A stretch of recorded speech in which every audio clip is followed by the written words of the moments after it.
Assalamualaikum warahmatullahi wabarakatuh, teman-teman semua. Saya akan melanjutkan pembahasan tentang bakat per bakat ya dalam tools Talent Mapping Assessment. Ya, selamat saya ucapkan bagi Anda yang sudah mengisi Talent Mapping, dan silakan Anda terus gali potensi dan bakat terhebat Anda, dan segeralah gitu ya. Ini pesan tambahan, segeralah mencari mentor atau coach untuk mengarahkan potensi terbaik Anda ya. Bagusnya mentor atau coach tersebut ya juga paham tentang talent mapping gitu ya, biar bisa diarahkan. Oke, nah sekarang saya akan membahas tentang bakat WOO ya, kepanjangannya Winning Others Over ya. Silakan Anda simak.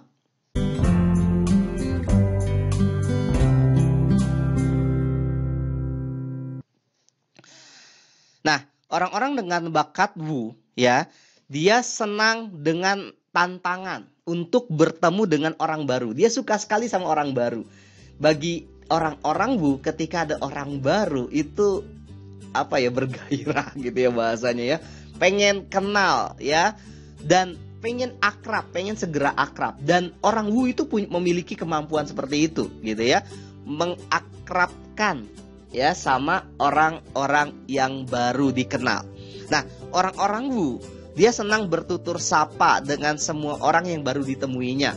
Mungkin kalau bagi budaya Indonesia ada ya, kalau misalnya ketemu orang baru gitu ya, walaupun kita nggak kenal, kita sering assalamualaikum, atau kalau di Sunda punten Pak gitu ya, permisi gitu ya. Nah, kalau Anda bakat WOO itu nagih tuh biasanya ya. Jadi kalau merasa berdosa kalau Anda nggak melakukan itu ya, karena memang bakat WOO Anda terbaik gitu ya, 7 teratas. Terus Anda juga senang memiliki rasa ingin tahu yang tinggi terhadap orang asing atau orang yang baru dikenalnya gitu ya. Jadi ketika sudah Anda tahu bakat WOO, ketika ketemu orang baru tuh hasratnya adalah pengen kenal, pengen akrab. Dan saya termasuk orang yang punya bakat lumayan tinggi. Jadi kalau misalnya saya makan gitu ya, atau minum di sebuah kafe atau di sebuah restoran, dan kalau saya sering nanya tuh ya sama pelayannya, sama kebetulan ada ownernya juga. Misalnya saya minum kopi gitu ya di pinggir jalan ya, kafe-kafe kopi gitu ya, saya ngobrol ternyata dia ownernya. Seneng banget gitu ya ngobrol sama orang yang baru dikenal gitu ya. Dan orang WOO tuh nggak pernah malu untuk memulai percakapan. Bagi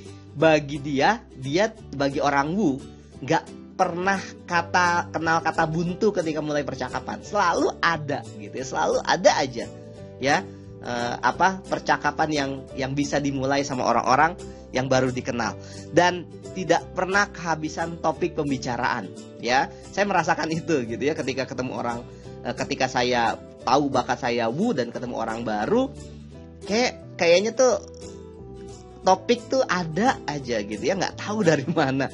Ya mungkin karena itu ya, dorongannya dari bakat itu menggelora gitu bahasanya. Nah, itu bakat WOO teman-teman semua. Jadi kalau Anda punya bakat WOO, atau teman atau sahabat Anda punya bakat WOO gitu ya, saran saya dorong mereka atau dorong diri Anda untuk mungkin kalau Anda pengen menargetkan boleh gitu ya, atau minimal Anda bilang gini, oke, seminggu sekali saya kenal sama orang baru, atau 2 hari sekali, 3 hari sekali, atau setiap hari ketemu orang baru gitu ya. Anda bisa jalan-jalan ke mall, ke tempat keramaian gitu ya, ke pasar, ke kafe, restoran, dan di situ kan banyak sekali orang baru. Dan ternyata orang yang kita kenal sama orang yang belum kita kenal kan lebih banyak orang yang belum kita kenal kan. Nah, ini adalah peluang buat orang-orang WOO gitu ya, kenal sebanyak mungkin. Kalau orang WOO itu kalau di profesi itu bagus sebagai ya sales gitu ya. Kalau misalnya dia seorang pekerja sales, ketika dia punya bakat WOO, dia mudah untuk memulai percakapan sama orang baru. Seperti itu ya. Oke, itu teman-teman semua tentang bakat WOO. Silakan Anda cross check sama bakat Anda di dalam talent mapping assessment Anda gitu ya. Dan silakan Anda optimalkan potensi terbaik Anda ya, karena sayang mubazir kalau Anda punya bakat ternyata nggak dioptimalkan. Oke, sukses buat Anda.